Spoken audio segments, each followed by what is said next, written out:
Welcome to Castle Gildar, your home for goblins, ghouls and ghosts, where for a night a week when the clock strikes midnight, we gather by the fireplace of our great hall and tell stories often stranger than fiction, of urban myths, legends that refuse to die, and castles.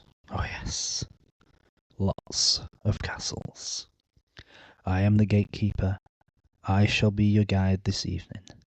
So gather round the fire, friends. Pull your blankets a little tighter.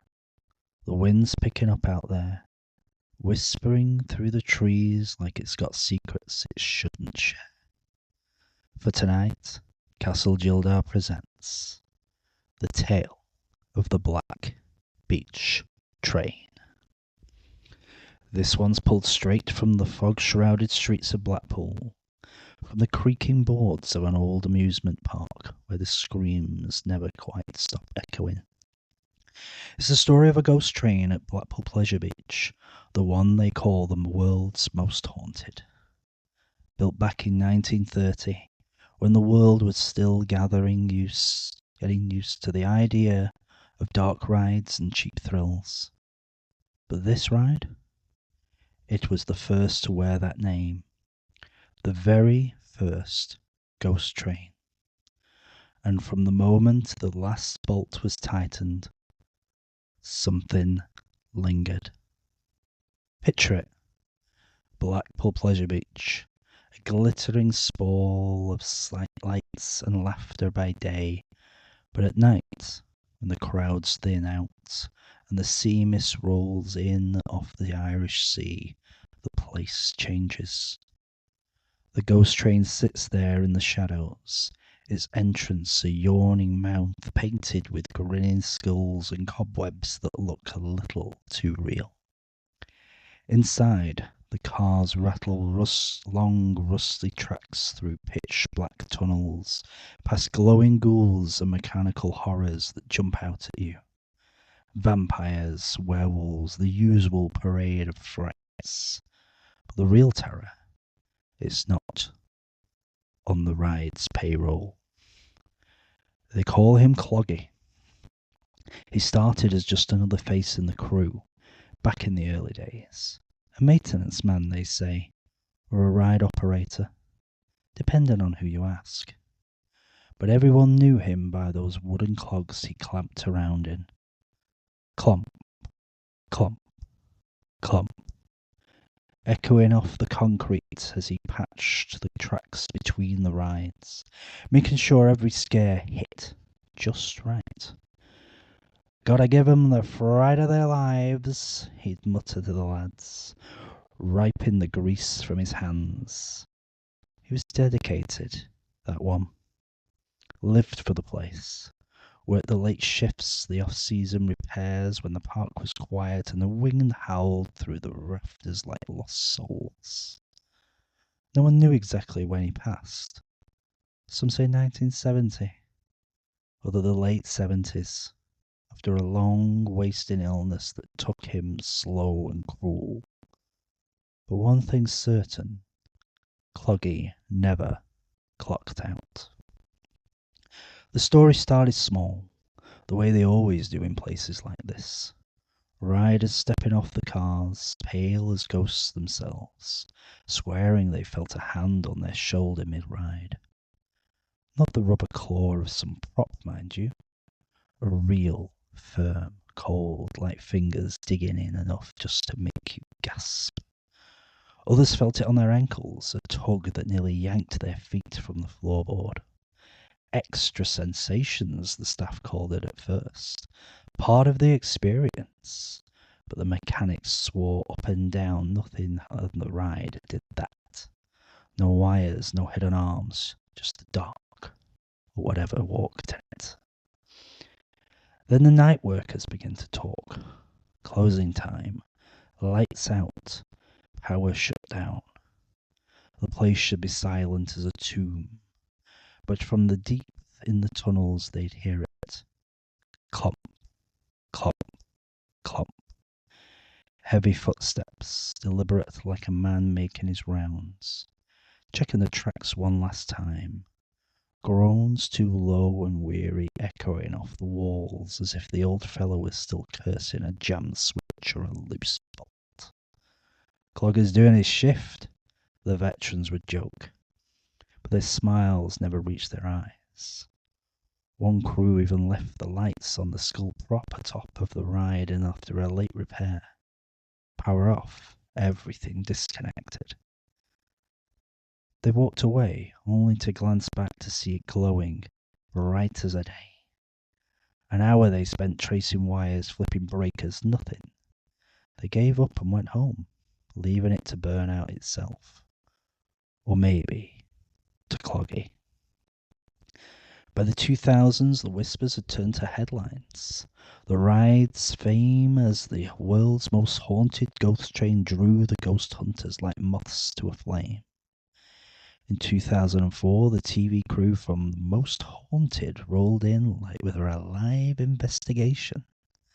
Lights, cameras, the whole circus. Medium Derek Okora and his team set up in the dark tunnels, EVP recorders humming, waiting for a sign, and they got it. Whispers on the tapes, faint garbled voices that sounded like a man's rasp, murmuring in the old Lancashire drawl. Hushes too, unseen shoves that sent investigators stumbling into strobe-lit gloom.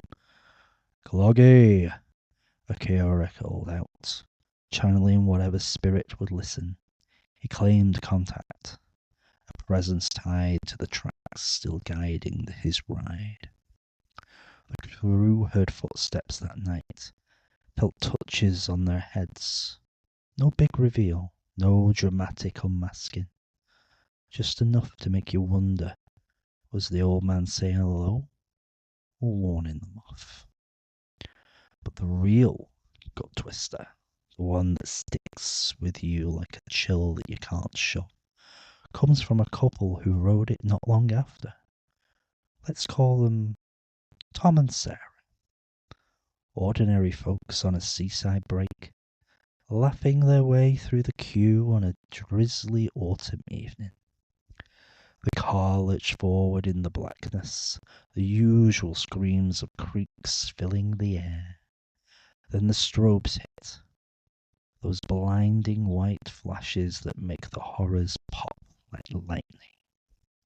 In one burst, Sarah saw him, a shadowy figure on the tracks ahead, materializing from the void.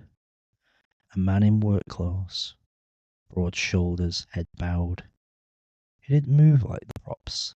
He lunged, closer with each flash, step by step closing the gap as the car rattled on. 10 feet, 5 inches from the bumper. Sarah screamed. Not the fun kind, but the raw, throat-tearing kind that cuts through the ride soundtrack. Tom! He saw nothing. Just as the rubber bolts and the painted skeletons whipping by. What are you on about? He laughed as they spilled out onto the station. Her white-knuckled and was shaking, but her eyes, they told a different story. He was real, she whispered later to the staff, staring right at me, like he wanted me to know he was there. But it's not just one couple. Recent ghost hunts, those brave, foolish souls who pay extra for after-hours tours, bring back the same tales. An unseen weight pinning them down in the cars, heavy as a man leaning in close, breathing on the necks. The clogs, always the clogs, clogging just out of sight. One group in the off-season swore they felt the car slow, as if something was pushing back against the momentum, holding them in the dark a beat too long.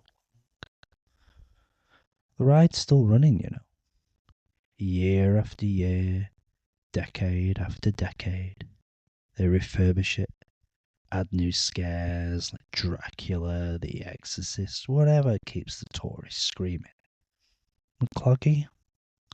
It's part of the wood and steel now.